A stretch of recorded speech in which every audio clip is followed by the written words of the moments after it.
Hello, everyone. Jeffrey Tefertiller with Jim Ryan from Flexera, CEO, President of Flexera. Jim, how are you doing? I'm great. How about yourself? I'm doing well. I get excited for these. You guys can tell. Uh, I wanted Jim on the podcast. We don't have other executives, but I believe in the Flexera product. Flexera saves people money, and I've been on this soapbox for the last few weeks, months, years about how organizations can save money through effective software asset management, cloud management, all that fun stuff.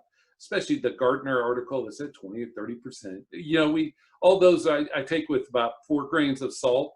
With your results may vary, kind of condition at the end. All right, so let's jump straight into it. Gartner came out, Magic Quadrant, Flexera's top right, just like they belong. Why is Flexera viewed so highly by the Gartner folk? Well, I like to think it's because we're super good at what we do. But more importantly, I think the real answer is our customers think we're super good at what we do. We've been at this a long time. I think it's easy to oversimplify software asset management and go out there and sell a big red easy button that all you got to do is buy a simple tool, install it with a few weeks consulting, and then just press the button and have the magic occur. And, man, I wish that were true. And if that were true, I would have developed that. We would have developed that at Flexera, and we'd be a heck of a lot bigger and, in terms of top line than we are now. The fact of the matter is that, like anything good in life, like trying to lose weight personally or trying to increase or improve the efficiency of your manufacturing supply chain, in order to actually go out and grab those savings, and you're right, we've seen it even higher than 30%, but we've also seen it at 0%. In order to do that, you have to stand up a program, invest in the technology and the people, and I'd like to think that in addition to great technology, our customers would say, and Gartner would concur, that we're subject matter experts. We eat, sleep, and breathe this area, and we've got a lot of subject matter experts that are constantly thinking about ways that we can stay one step ahead of some of these unforeseen expenditures that our customers face. And that's our sole mission in life. So that's a double-edged sword. You have to know what you have so you can be prepared for the software audits. Yeah. But at the other side, you want to be as effective in your licensees as possible. That's and right. The Flexera tool helps merge those two initiatives, right? That's right. And so in that Gartner quadrant, up in the top right, there aren't very many companies there, but one of them is a big service management tool player, the biggest. ServiceNow. Let's just say it. And the elephant in the room, yeah. Well, there's not very many big ones, so it's it's the elephant in every room, right? So why should a customer look at Flexera versus just let's talk ServiceNow talk, the SAM Pro or whatever in the ServiceNow tool suite? Why see an orthopedic knee specialist when you've got a heart problem? It's what we do. And, first of all, let me state unequivocally that ServiceNow is a fine company. Who am I to claim anything but? I mean, it's an epic success story in the tech space. But let's also acknowledge where they came from and what their heritage is, which is IT service management, which is, invariably goes back to ticketing and workflows. I believe that they're the industry best at that particular function. Now, as they've taken a look at their total addressable market and they go out and determine what they need to do to sell tangential capabilities and products, they've gone into a variety of different things, such as asset management. But I still think that pound for pound, when you take a look at the complicated, ever-changing, hybrid, multi-cloud, virtualized, containerized environment that our customers are operating in, there's a degree of sophistication that still separates our capabilities versus something like a ServiceNow or somebody that's not, I'm not saying dabbling in it, that would be too disparaging, but doing it as their side business, not their core business. And when you listen to the analyst reports and you listen to Bill McDermott, who I have an infinite amount of respect for, where are they going? Workflow, HR onboarding, right? I could see them buying Workday some point in time. They're all about workflow, which is an important part of software asset management. But the data, the ability to discover different hardware and software running in containers and VMs and things like that is exceedingly complex and very, very different from a simple workflow ticketing system. So what we find hanging around in the upper echelon of the market, Global 2000, where the bigger, the badder, the more distributed, the better. We just find that trying to use a simplified tool that just looks at it as debits and credits and something simplistic, we just don't find that cuts the mustard for them yet, and that's where we tend to shine. And so I totally agree about ServiceNow. They're the best in this tool. So I don't want my BMC friends to come beat on me for it. Hey, listen, I just say that on, the market has spoken when you look at market cap and everything. Yeah. I would be remiss if I didn't point out BMC Remedy. I mean, they built it, HP and BMC, they're sure well at the middle market, lower market. I'm not saying that they're the only one, but, much like cloud is at the tip of everybody's tongue nowadays, I think when we talk about service management, ServiceNow tends to get outsized, advertising. And it's warranted. I mean, we're both agreeing it's warranted. In fact, last year I was on the ServiceNow Product Advisory Council for Asset Management. So I see all of this, but I still think Flexera, to your analogy earlier, I can have the best general doctor, right? I mean, he could be the best, or she could be the best. But if I need some specialized heart surgery, they're going to recommend somebody to me. We're going to go to somebody that really dives deep in this. That's right, and the technology is always changing. So I think, 10, 12 years ago, when all we were focused on was software asset management for the desktop, that was a different value proposition. We talked about Microsoft, Adobe, Symantec. Those were the usual suspects back in the day. But as we matured and the market matured, we had to go on to bigger, more complicated things like the data center. And in the data center, you now hear Oracle, you hear IBM, you hear SAP. Now, Oracle in and of itself has thousands of titles and licensing metrics and everything else. That in and of itself could be a business, and is in some instances. Mm-hmm. IBM, with its subcapacity and their ILMT tool and the heavy-duty reporting requirements that they have for the ELAs, which all of the biggest of the customers have, again, very different value proposition, not to mention SAP, that's got a totally different mechanism for licensing. So we tend to, encompass not only desktop, which we think is, I don't want to say it's yesterday's news, but, there's a lot of people that can solve that because that's fairly, let's just call that asset management 101. But if you're going to step up into the data center with IBM, SAP, Oracle, not to mention now interject public cloud, hybrid cloud, multi-cloud, and SaaS, it's an exponentially large problem. And it's a mess for most. My experience is most organizations do not understand the Oracle implementation requirements. And it's probably purposeful on Oracle's part, but the ILMT is difficult for people for IBM.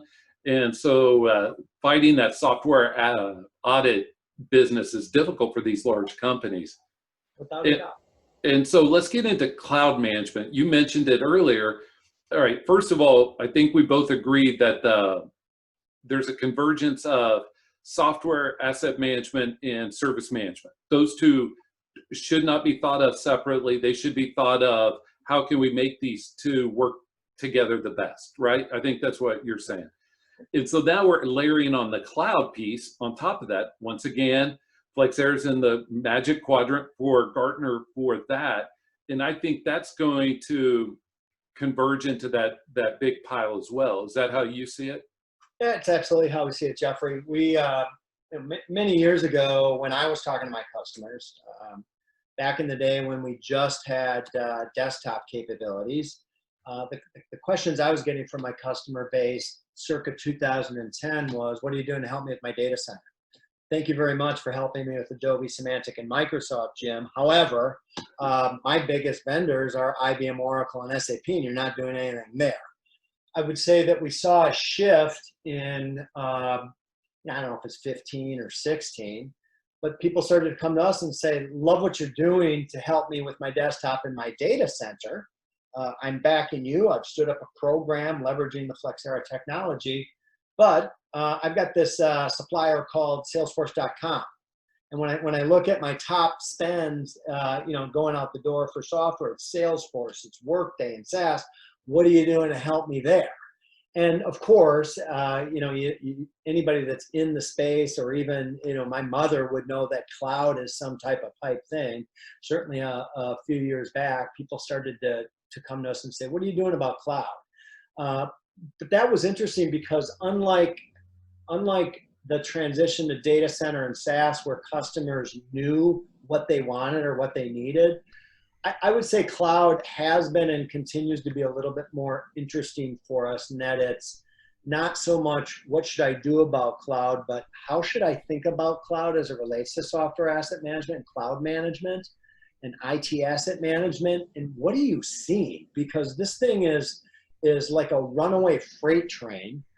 Every functional area in my department and in my company is spinning up a variety of different environments, either using a corporate credit card or something else. I have no idea what's being run out there, and yet my CIO and CFO are asking me to manage that. So what are you seeing? What are your plans? How can you help me? And that was, that was our decision to enter that space through acquisition. We're really happy with our capabilities. And we think we are literally at the tip of the proverbial iceberg as it relates to use cases. When you look at any Gartner report or IDC or Forrester, there's still a preponderance of software being run on premise. And while cloud is the flavor of the year and not going anywhere, you take a look at where we're going to be at the end of 2025, you're still, by most estimates, going to have 50% still being run in the data center. And even some of the cloud use cases that we're running into are fairly simplistic. It's simply a lift and shift from bricks and mortar data center, and now you're running it in Microsoft, Amazon, or Google. To which I say, well, you haven't really fixed the problem. You still have to worry about IBM, Oracle, SAP, all the same old usual suspects, but now you have this other supplier called Amazon or Microsoft or Google that will also try and extract their pound of flesh, and you're still going to have to manage it. So we just think it's a natural extension. It's really just another data center. You're still running software and different types of hardware that will drive your licensing costs. And we think you have to manage that holistically. So while I'm pleased that Gartner rates us in the upper right for cloud management, we have and will continue to make the argument with Gartner, our customers, and the market, that you can't bifurcate these things, right? Look at it from an IT asset management perspective, and whether it's desktop, data center, SaaS, or cloud, you can't treat them individually as siloed use cases. You have to step back holistically. Oracle's only going to negotiate one enterprise license agreement, regardless of where you're running that and which products you're buying. Same thing with IBM and everyone else. And you need a technology and a program to manage it holistically. So again, going back to, as long as we're on the medical kick here, I still see a general practitioner that focuses on me as a human being and my whole body, versus just having a series of knee appointments, heart appointments, ear appointments, eye appointments. You still have to treat the entire patient, which we think is the entire IT asset tech stack. And here's the use case I thought of when you were describing that. Microsoft went from desktop, and then it went to data center, because they have all the Windows servers, all that stuff. And now they're trying to take all the Microsoft Office and push all those people to O365, which now is a cloud, not an on-prem solution. And so that's moved along that continuum, right? Yes, and they'll also be more than happy to replace your data center with Azure. So we think that's the quintessential and low-hanging fruit use case to back up my argument that you need to treat this holistically here. Right. You may be sitting on a global agreement with Microsoft, and that's going to, kick out a wide variety of different licensing metrics. You're still going to be running some Windows physical machines from an end user perspective. Oftentimes, you're going to be nowadays serving up your Office requirements with O365. You're going to have on-premise running SQL Server. And then you're going to have different what we call our licensable events.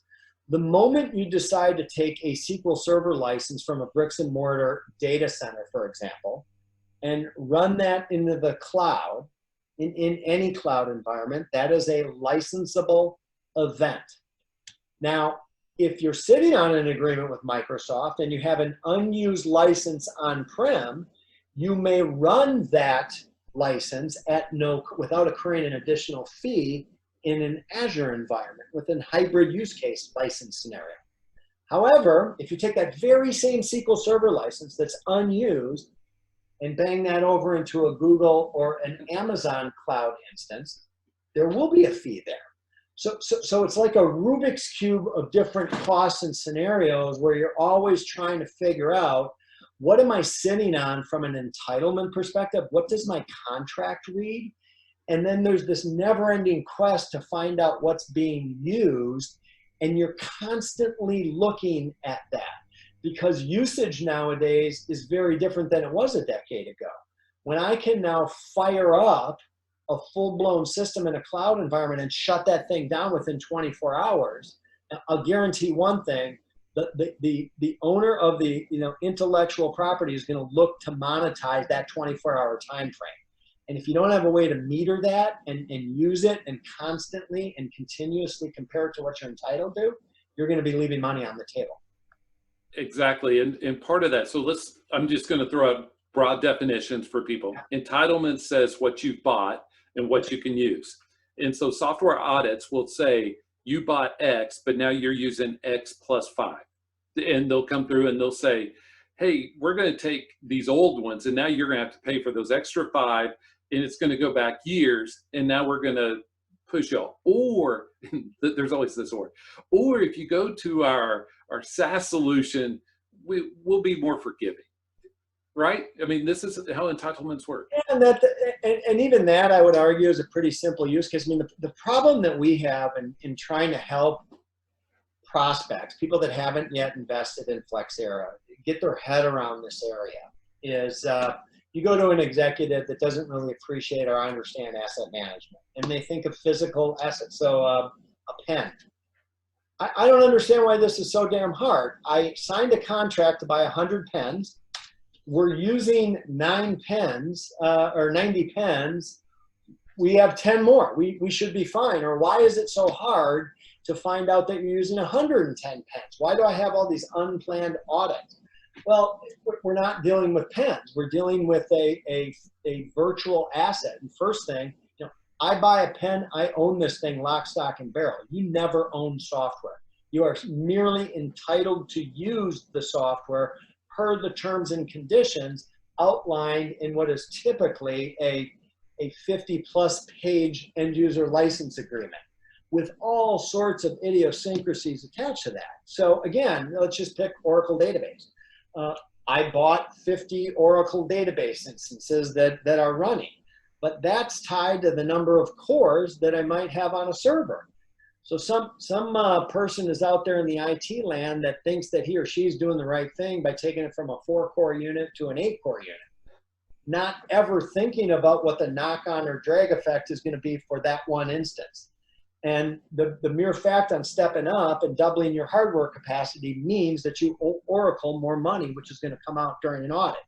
Now that is one product from a single vendor who has 1,000 products, all tied to a variety of different things, some core, some named users, some concurrent users.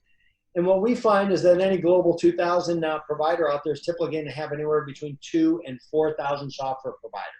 Yes. And then you add in the fact that they're divesting units, which means that their entitlements are always changing, or is more often the case, they're acquiring businesses. Every time you acquire a business, you've added to your entitlements, which is good, but you've also added to the complexity and what you've got to manage here.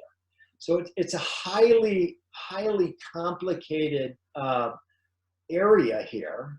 If you were to view it as a supply chain, it's more sophisticated than most industries' supply chain. And I always like to say the fact that suppliers are actively suing and or auditing and being confrontational with their customers makes it by far the single most dysfunctional supply chain in all of industry. Right? Most industries, most mature, highly efficient supply chains, you go into a Walmart. Procter and Gamble is managing Walmart's inventory. There's never any dispute as to how many tubes of toothpaste are on the shelf. The supplier and the buyer collaborate, and the power actually rests with the buyer. It's upside down in technology, right? You are guilty until proven innocent, right? The responsibility for determining what's your inventory and usage, rests solely with the end user and all the burden that brings along. And yet, we're still allowing suppliers to go in and audit them and club people over the head and serve them up with really big bills. It's really dysfunctional. It's really inefficient. And that's not to suggest it's always adversarial. Many of our customers enjoy super strong relationships with these suppliers. What we view our role is, we don't have a dog in the hunt, so to speak. We're just simply there to provide clarity and transparency, the elusive single version of the truth that people can go to. And, here's my bank balance. My bank never disputes what's in there. They never come knocking on my door asking for more money. I take money out of an ATM machine, and we keep track of that because we trust that. That's really how we try to talk about what we do is, we're just here to streamline that supply chain, address the dysfunction, bring the clarity and insight that you need so that you can take actions to hopefully monetize it. Yes, and I keep giving you these cupcake use cases. Yeah, And so here's another one, right? And you went through a real similar example, but a company may buy the same Oracle database over a long period of time, be on different agreements, and they're not co-termed. So you get a new one. Which agreement does that come off of? And you mentioned complexity. People have no idea until they read these, you call them 50-page books, of you may do this, you may not do that.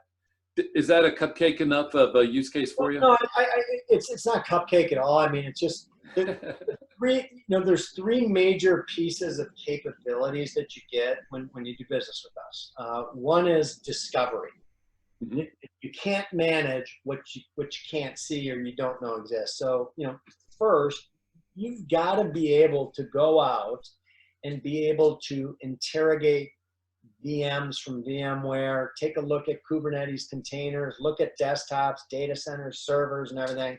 And we have just a plethora of different technologies we've built and acquired over the years to go and do that.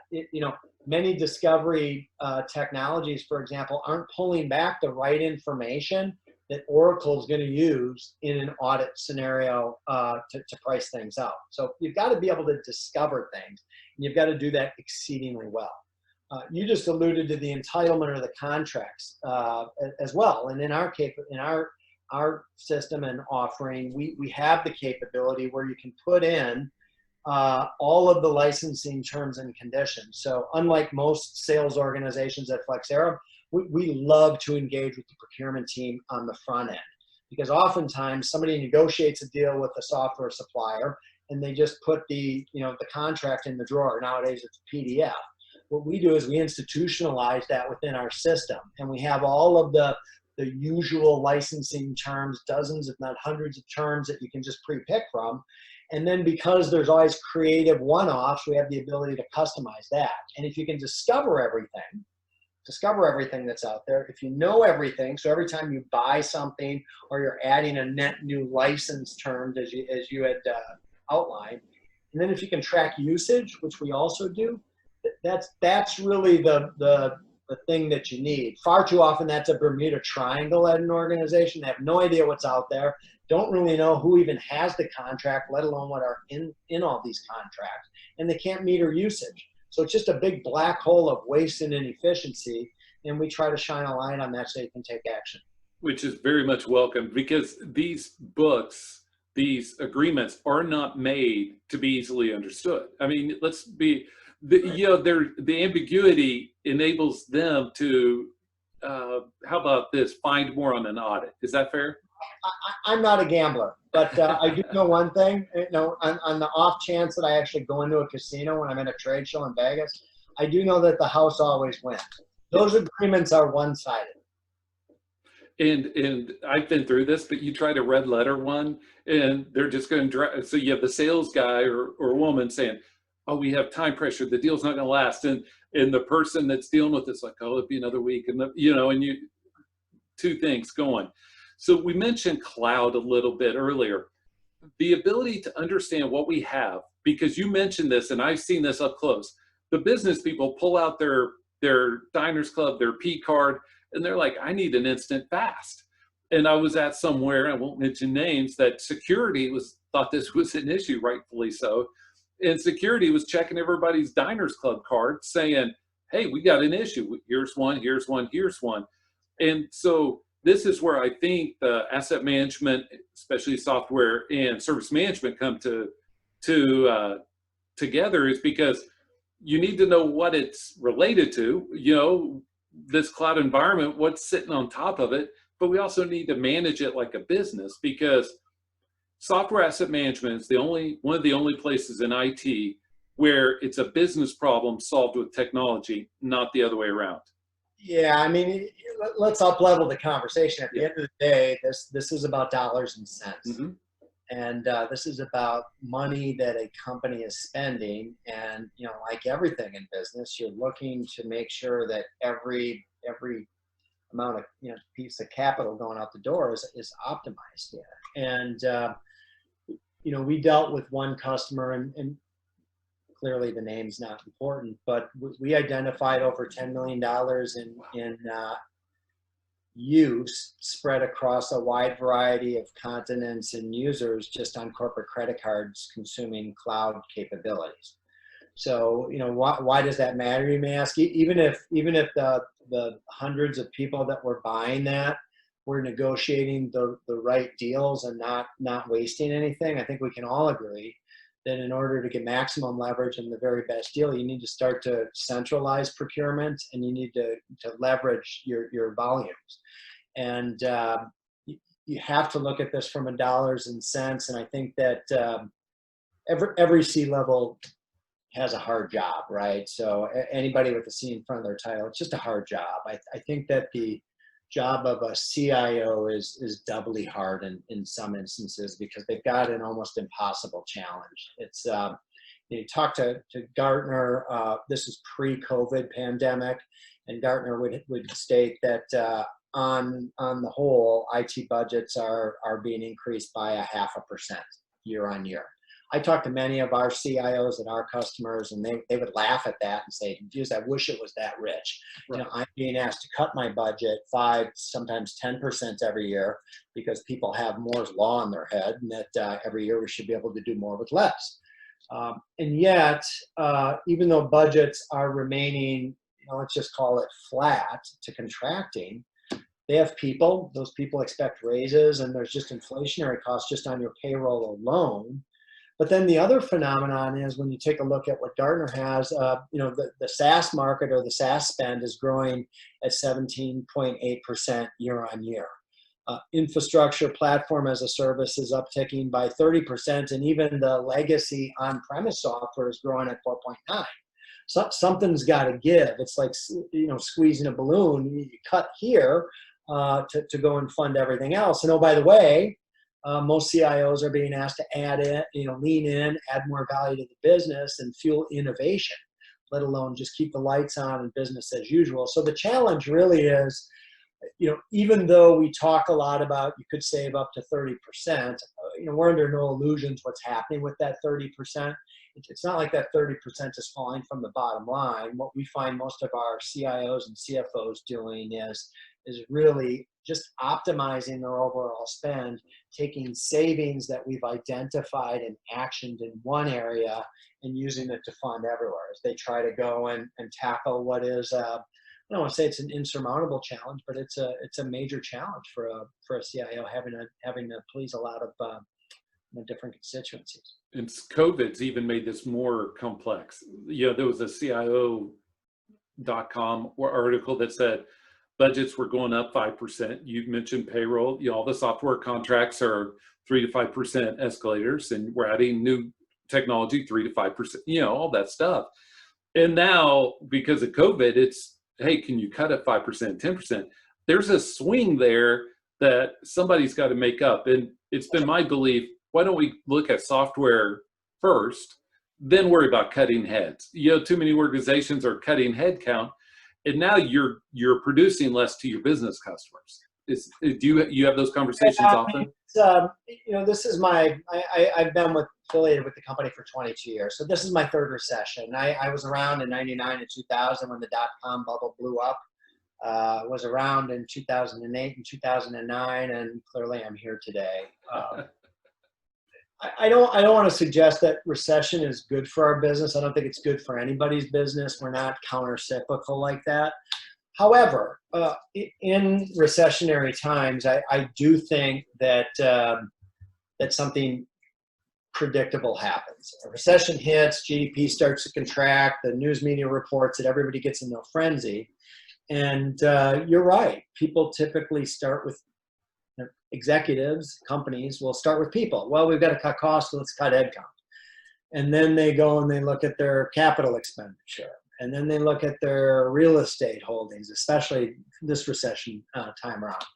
And at some point, you just run out of options, or you feel like you're cutting too deep.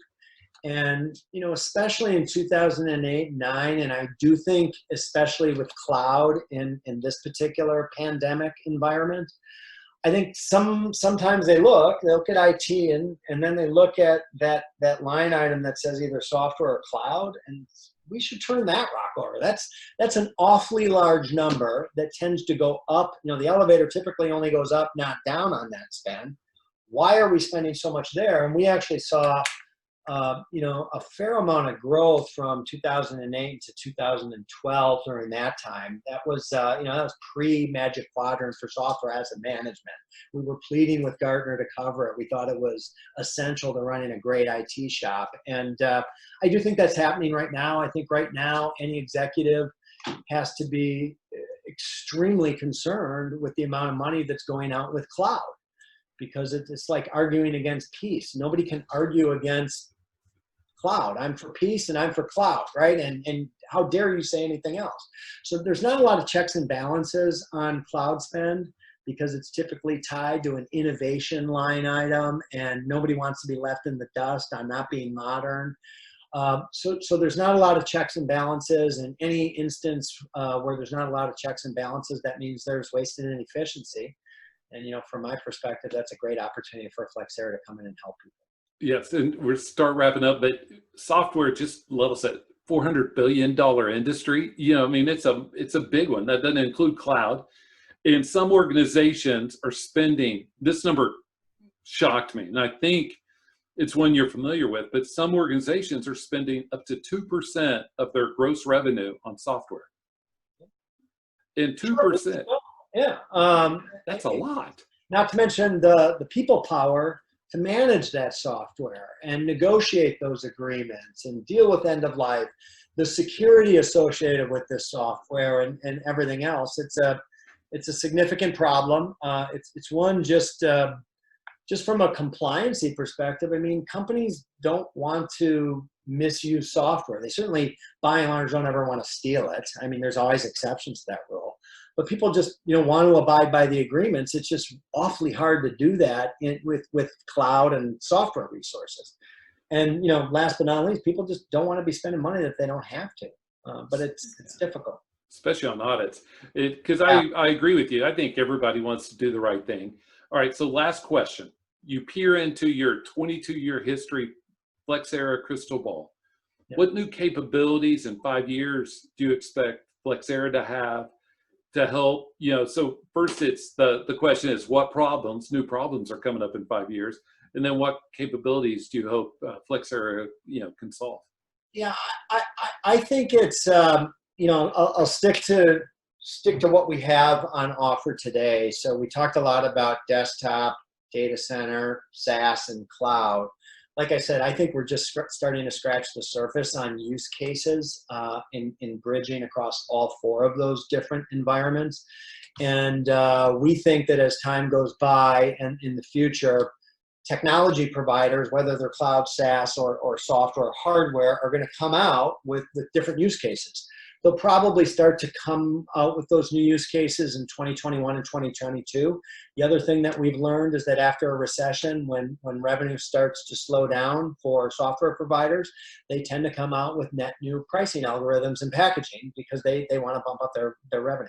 So we do think that there will be more, I'm going to use the word hybrid from a licensing perspective, more hybrid use cases where licenses and usage in one environment, desktop or data center, are now being used and consumed in a cloud environment.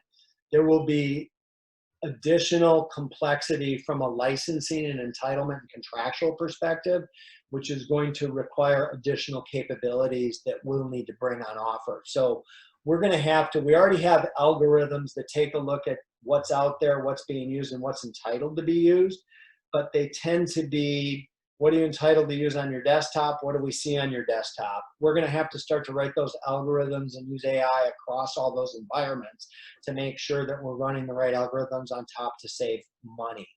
And then I think the great promise that cloud does bring for Flexera in terms of delivering more capabilities to our market is, everything is now running on a cloud platform for Flexera. So we're cloud native. We've got a variety of different capabilities. We believe that we not only give you unprecedented insight, but with cloud and with some of the automated policies that we've got and the governance associated with that, we think we're going to be able to automate a lot of things. So, the analogy I always use is it's one thing to have a travel policy, but unless you have some governance and enforcement around that so that people can't fly first and stay at the Ritz-Carlton and things like that, you've got to be able to enforce that. We think the same thing applies when you're deploying technology. So again, you're going to, with the ticketing system, you're going to bring on a new employee. They're going to spin up and procure a laptop, a tablet. It's going to drag along cloud and software assets and everything else like that. But then there's going to be a variety of opportunities that we're going to be able to get, opportunities and capabilities we're going to be able to give to our customers that will, once they see leaks in the system or inefficiencies, we'll be able to automate that with cloud technology that will be able to go and automatically just retake some of those licenses or reharvest those licenses when an employee leaves, for example. We'll automatically be able to take the license from your, let's just call it your bank account. Once you take it from an on-prem bricks and mortar data center and put it in the cloud, we'll be able to automatically rebalance that, much like a clearinghouse at a bank with the ATM, dealing with multi-currencies and everything else. So just in our own wheelhouse, we think there's a massive amount of automation and governance and policy work that can go there to make the savings even easier and faster. I think, as I look further afield in what I'll call tangential markets, ISM included, our view on ITSM is really clear. If you're familiar with the BASF commercials, we don't make the paint, we make the paint brighter. We don't sell a CMDB, we make the data in the CMDB better. We don't sell the ticketing system, but we make the ticketing system better. We actually see systems from ServiceNow and Remedy as being part of our ecosystem that our customers have invested in. And we just intend to integrate with them tighter and tighter. I would say Coupa and Ariba, for example, procurement is another area as well where we're being asked by our customers to integrate in with those. And it makes sense. If I'm going to be negotiating my spend and my things that I'm buying and putting that into Coupa and or Ariba, logic has it that we should integrate tightly with that. So there's a variety of tangential things. Security is another big one. The holy grail in security is once you've got a security vulnerability. If you remember back a couple of years ago, Equifax had a security breach and all of our data was ripped off and exposed. That was down to an open source component called Apache 2 Strut. I don't, good luck on figuring out what that even does. But the holy grail of asset management and security coming together is, okay, so we know that we've got this major exposure because I've got this Apache 2 Strut open source component. That's fine. The next question is, where the hell is that running in my enterprise and how do I shut that down? And we think that marrying up asset management with security is a major opportunity. We're already doing that in some instances with end of service life and other security related data. And we think that that's a major opportunity for us and our customers. Yes, I see the convergence of all those just like you did. But I also see where it's service management, especially if there's multiple service providers, all of that, because if I have 3 or 4 different service providers providing different services, now I have to manage how they're using my licensing. And then, you know what I'm saying, how's that connected in this and that, whether in Europe they call it SIAM, here we call it MSPs, but it's similar. And so I see that being a problem for these more complex organizations. Is that fair? Yeah, there are tons of coordination and integration required. You need somebody to keep track of the puts and takes associated with the licensing. Yep, and where the data resides. So I've enjoyed this conversation, Jim. You can tell I'm excited. I can talk about this stuff almost as excitably as you, almost. And almost. It's probably getting closer than either one of us are comfortable with. But I appreciate your time. Thank you for it, and we'd love to have you on again in the future. Anytime, Jeffrey. I appreciate the invite. I'm passionate about IT asset management, all things Flexera. I'm excitable, but I'm excitable because it's a really interesting space, and when done well, it can yield tens of millions, or in some instances, hundreds of millions of dollars in savings. And as a C-level exec myself, I think we can all get excited about that. I hear you. Well, have a great day, and thank you for joining us. All right. Thanks, Jeffrey. And we'll be right back with Jeffrey's closing thoughts. Hello, everyone. Jeffrey back with some closing thoughts. We thank Jim for his time. His time is valuable. He's CEO and president of a large IT company. And so we value his time. But he had some great things to say, didn't he?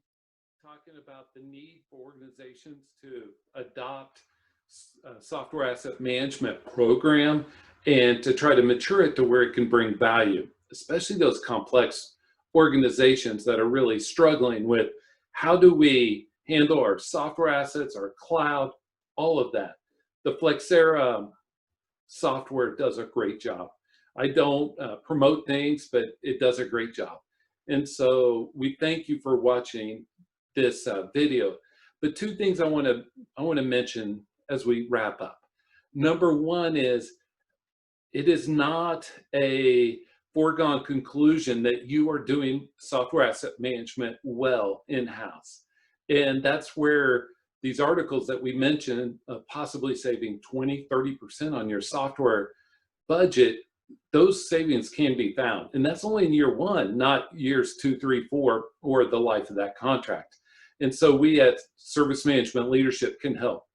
Second of all, that's equally important, is the ability to understand your license position, the ability to go through software audits in a very clean manner without it costing proverbial arm and a leg.